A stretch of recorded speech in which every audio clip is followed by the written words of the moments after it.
Johnson the football and brought down just short of the 45-yard line of the Dolphins. 74 yards rushing for David Johnson today. A couple of yards away from 100 total scrimmage yards, but more worried about getting into the end zone. See, Matt Moore is the guy who will run the Dolphin offense the rest of the way.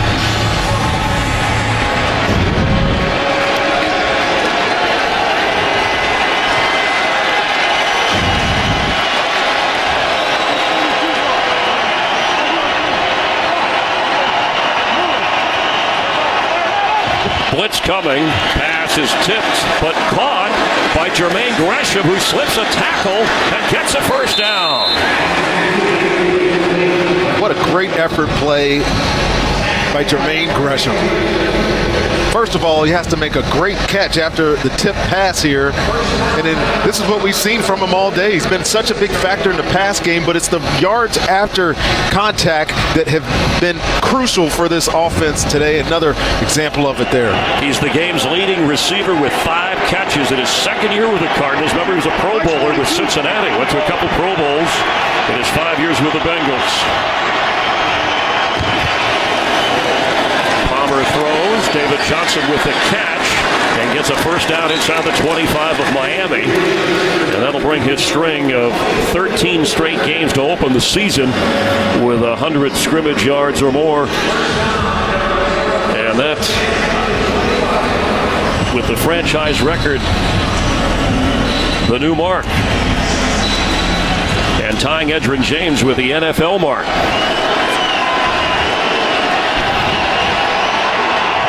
Here comes the Wildcat. Kerwin Williams. And there he goes. The third time they've run it today. They picked up 20, a first down, and a gainer there for another first down. He's been an X factor, right? This is his third carry of the game. I haven't seen him run it this many times, but you're going to get the runner going there. He's just going to hold it. Everybody's got to believe that they're going to give the ball to David Johnson here, but Kerwin Williams, again, tucks it, runs through the defense and gets some positive yardage here. Got an injured player. Member of the Dolphins, it looks like Bakari Rambo, who had an interception earlier in the game for Miami. I was giving a lot of credit to this Dolphins defense, but all of a sudden here, these last 2 drives, the 99-yard drive by Arizona, and now they get the ball at midfield, and you almost feel like they're holding on. And they got some room to work with this 8-point lead, but they need to stop. Dolphins officially not releasing any further information on Ryan Tannehill, so we will just await until they have a further chance to look on their starting quarterback as he looks on. But encouraging for the Dolphins in the playoff discussion because the Broncos lost in Tennessee. Titans won that game. That helps Miami if they can do their part.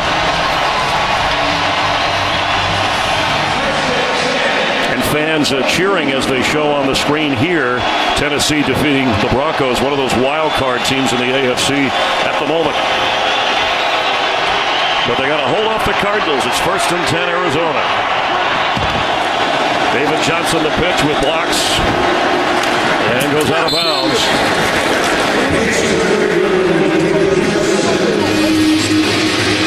Cardinals have never led in this game. They've committed 4 turnovers, and the rain has come and gone. It's eased up a little bit now. It's more holding on to the football than footing that has been a story in this game. Well, those turnovers early were definitely because of the wet football, the fumbles, the interceptions. You're in a position here, Arizona. 4-down territory, I would believe. And you got David Johnson in the backfield, 2 tight ends. Let's see if they give him the ball here. Palmer, end zone throw. Fitzgerald hit hard between 2 Dolphins. And incomplete. It was Isa Abdul-Quddus and Maxwell. Good job by Byron Maxwell here on this play here.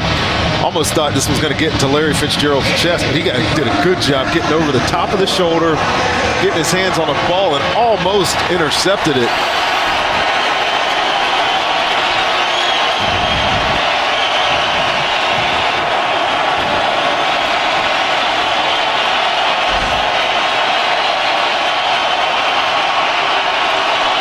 He got back in time. No flag. Palmer's throw. Did he hold on? It's a Cardinal touchdown. J.J. Nelson, his second of the game. Well, this is fortunate for Arizona because Cameron Wake was unimpeded to the quarterback. I'm surprised they didn't call that play dead. I don't think there was any contact made, but let's look at the catch. That's a catch. Good strong arm throw. J.J. Nelson secures the catch and got it. Cardinals are 0 for 3 in two-point conversions this year. As Vance Joseph shaking his head, but can still protect the lead as they go for 2. See how big that botched extra point that was returned is. Here's David Johnson. Here's Larry Fitzgerald. One of those two guys. David Johnson in the clutch, and we are tied at the 3-minute mark. Well, a game that was more than ugly to start has gotten real exciting here down the stretch, and you had to know that David Johnson was going to be the target here. Whenever he's in motion, he is the primary receiver for Carson Palmer, and this defense is nowhere near making that play. And finally some excitement and encouragement from Bruce Arians in his offense. And Ryan Tannehill up off the bench to watch, so they've kept David Johnson out of the end zone, but Vance Joseph couldn't prevent his defense, couldn't prevent the two-point conversion. With Rondé Barber and Holly Saunders, Chris Myers. Hope you're enjoying the NFL on Fox. It's rained off and on all day here in South Florida. The Dolphins, with Ryan Tannehill injured late in the third quarter after throwing 3 touchdowns. Moments ago, David Johnson on a two-point conversion. The Cardinals, after a disastrous first half, have rallied back to tie. Carson Palmer suffering a couple of interceptions and losing a fumble, but has battled back. Just over 3 minutes to play. And special teams have hurt the Cardinals as the rain continues to fall. Miami had a botched extra point run back for 2. This will be a touchback.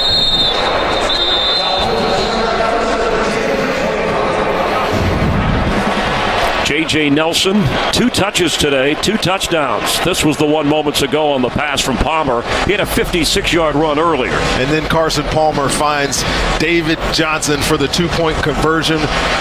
Got that block kick, but they got it back with a nice throw and a nice drive from the 50 for this Arizona offense that now all of a sudden has over 300 yards of production, whereas in the first half, I don't know that they were over 100. 7 turnovers combined in this game. Injured Tannehill means Matt Moore will have to lead the Dolphins from their own 25. Rain coming down again. The pass incomplete. Intended for Devontae Parker. Kicking has been a major story. Special teams issues. A high snap. And a missed extra point for Bruce Arians' kicker, Chandler Catanzaro. Hit the upright from 41, wasn't good, but then made a 56-yarder. But then this extra point block returned by Walt Aikens all the way for 2 for Miami. Will it come down to a field goal? Ajayi brought down, run away. Both teams fighting for a playoff spot just on the fringe. They know they need to win and get some help. And C.O. Moore makes that tackle. He's in the game because Dayon Buchanan went to the locker room with an ankle injury and hasn't played much. Right here, he's from Oakland a couple of years ago. Picked up off of Indianapolis' team this year, and that's a great read and a great play. This Miami offense went from trying to protect the lead, now trying to win a football game with your backup quarterback. They need to get a first down here on 3rd and long.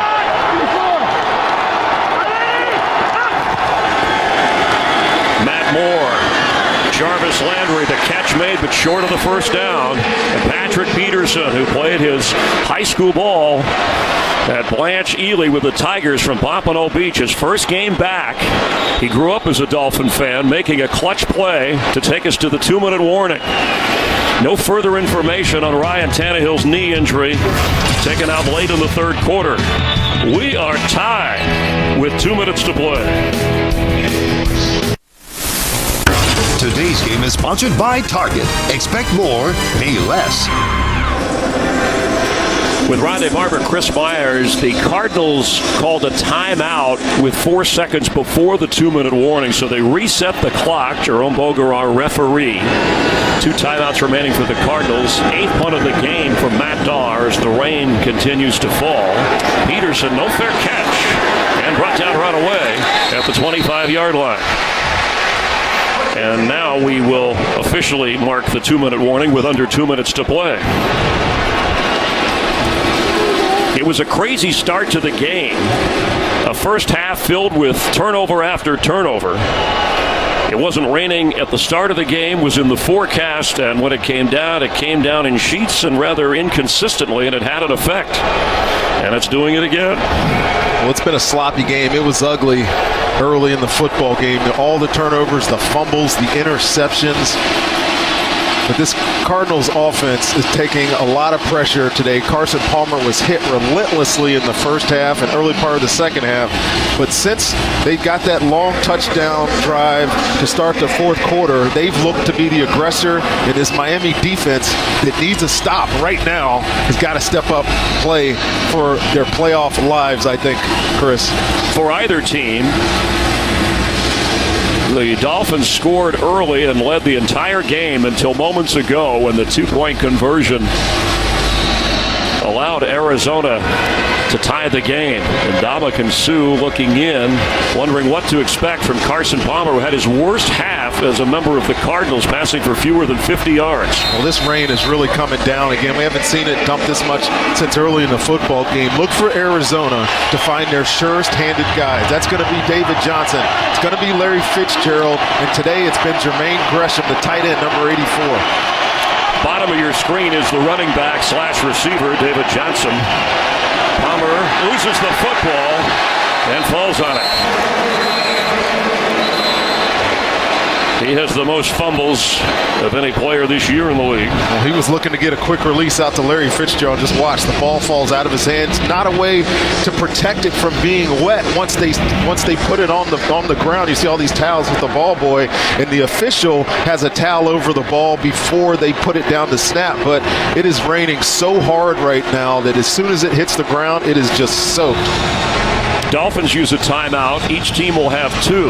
And if you're the Cardinals, obviously here in a tie game, you got to be careful because you don't want to allow the field position to favor Miami to get a late field goal and win this. But with the scoring went, Tannehill to Kenny Stills for the early touchdown. J.J. Nelson, a 56-yard run. That got the scoring going in the first half. Miami led at the half as Palmer to David Johnson, and who out of bounds. But it'll bring it 3rd and long. Well, I think all they were trying to do was get half of that yardage back after that fumble by Carson Palmer, who took another hit right there. But 3rd and long, 3rd and 11. You got to wonder if they're going to try to go for this or try to play for overtime here. And Jason Jones jumps into Carson Palmer's neck there. Big 3rd down here.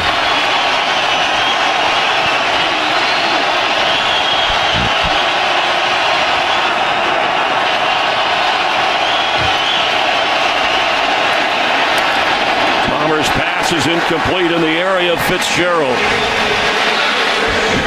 Palmer was looking for his 33rd career game-winning drive. He's already had a couple this season. But Ulrich John, the tackle, is the injured player.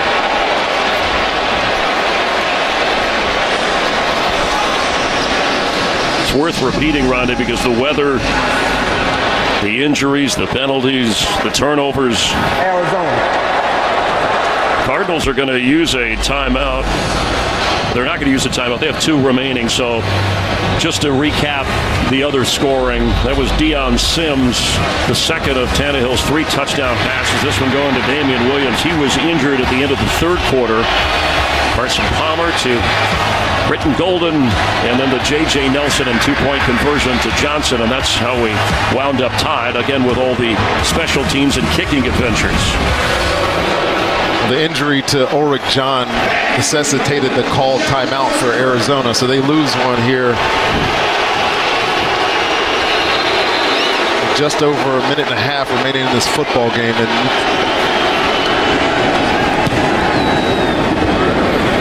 Butler's kick. Landry straight ahead. All the way down to the Arizona 47-yard line. And with just under a minute and a half, Miami in excellent position with 2 timeouts. America's game of the week, remember, for Seattle at Lambeau. If Arizona should lose and the Seahawks win, Seattle captures the NFC West. Cardinals were the division champs last year, played in the NFC Championship game, but are trying to get to 500. What kind of pressure is Matt Moore feeling right now? Hasn't played all year. They're playing for their playoff lives, and all he needs to do is get them in field goal position and get a W, and helped by the loss by Denver. It's a big drive. Matt Moore hadn't played since 2015. He was in for the final 7 plays. Andrew Franks, the kicker, has had problems over 50 yards. Damian Williams, the carry. And trying to get outside. It's all the way down to the 42. The ball comes out, but he's ruled down right away. He made a lot out of nothing right here. Damian Williams did. 2 or 3 guys had a chance to take him, and Justin Bethel, you'll see Justin Bethel, number 28, coming to your screen. Should have been a tackle for a loss right there. But Damian Williams, just with some lateral quickness, gets outside, picks up some big yardage. Picked up 5. Williams remains the back. Comes a whistle. Prior to the snap, the previous play is under review. Anything under 2 minutes, automatically it's a booth review. Because the ball came out at the end, but remember they ruled it down. So the official replay crew will take a look.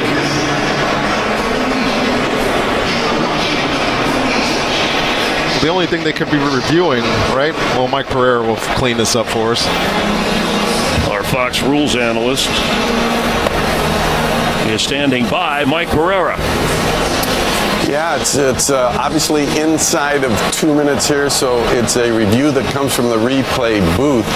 They're checking to see if it was a fumble. The second aspect you do have, Arizona picking up the ball in the continuing action, but as we look at it, we actually think the forearm, based on what we've seen, we think that that was on the ground, so he is down by contact as we look at the shots with you. Right there. Yeah. So that will put him, that will put him down by contact at that situation right there.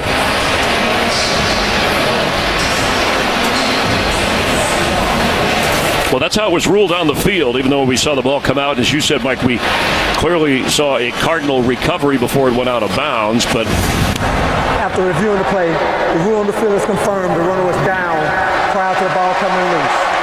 Thank you, Mike Pereira. As that call is confirmed, they got it right on the initial call and on the field. Matt Moore has 4 career game-winning drives. The last one came in 2011. Of course, he played for Carolina. He has had some starts for the Dolphins over the years, but in relief of the injured Ryan Tannehill. Well, watch your individual matchups in this situation. Jane Bechter, the D coordinator at Arizona, loves to blitz. Guarantee it's coming here. Matt Moore completes in field goal range. Kenny Stills at the 32. And Kenny Stills has been getting the better of Justin Bethel since he came into the football game. Marcus Cooper went out with an injury earlier in this half. And number 28, Justin Bethel's been one-on-one with Kenny Stills, and Kenny Stills is having his way with him here. Dolphins have used a timeout. They'll have 1 remaining. Right now, you're looking at a 48-yard field goal. Andrew Franks, it's his 2nd year. He's from RPI, undrafted out of Rensselaer Polytechnic Institute. First player from RPI to ever play in the NFL. Well, if I'm Adam Gase, I'm not playing for a field goal quite yet. Andrew Franks is a good kicker. He's got a really smooth delivery, but his leg isn't that strong. It's raining. This ball has been doing crazy things today. I think they need a little bit more yardage here. 41 yards is his long. Lion!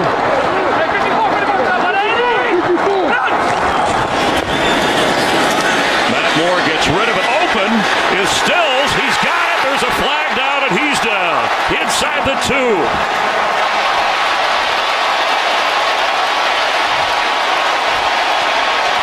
Well, there's that matchup. Kenny Stills, Justin Bethel. They called all-out blitz. There was not anybody in the middle of the field. Matt Moore does a great job buying a little bit of time. That's the penalty. But the catch is more important down to the 2-yard line. And I question Matt Moore, having not played, what was his gumption like? Blitz showed right there in the face of a blitz. Delivers a perfect ball to get them in scoring position. The value of an experienced backup quarterback. He knew where to go with it. And Adam Gase, the 38-year-old head coach, youngest in the league, the play caller, had the right response. Cardinals blitz more than any team in the league. Miami was ready for it. 37 seconds left. Damian Williams knocked down. Clock runs.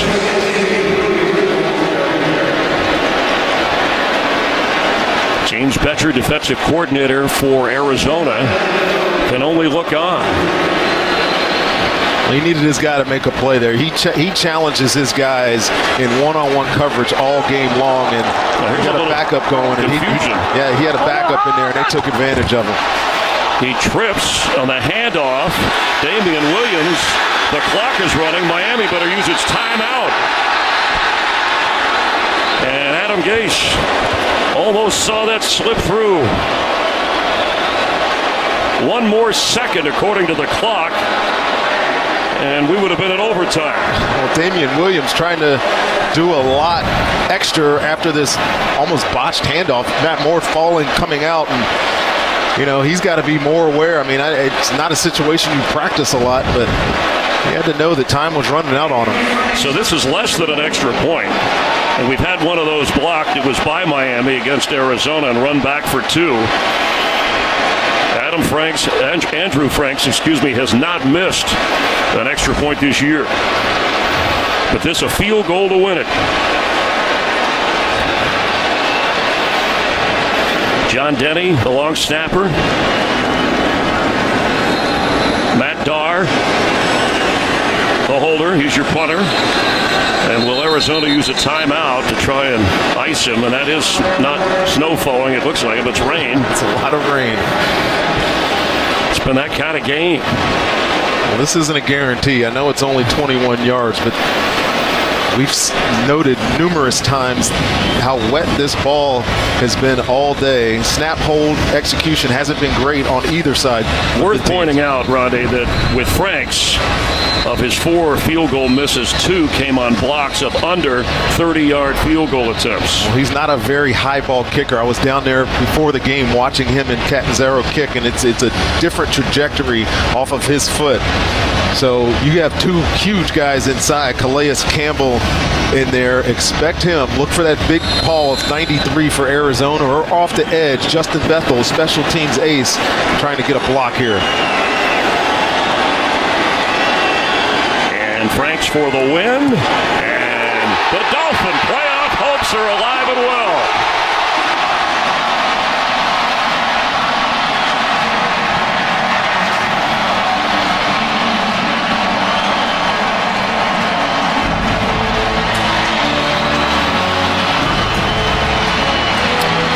The Dolphins win it at the buzzer. Coming up next, America's Game of the Week. Some will see the Seahawks and Packers, others the Saints and Bucks.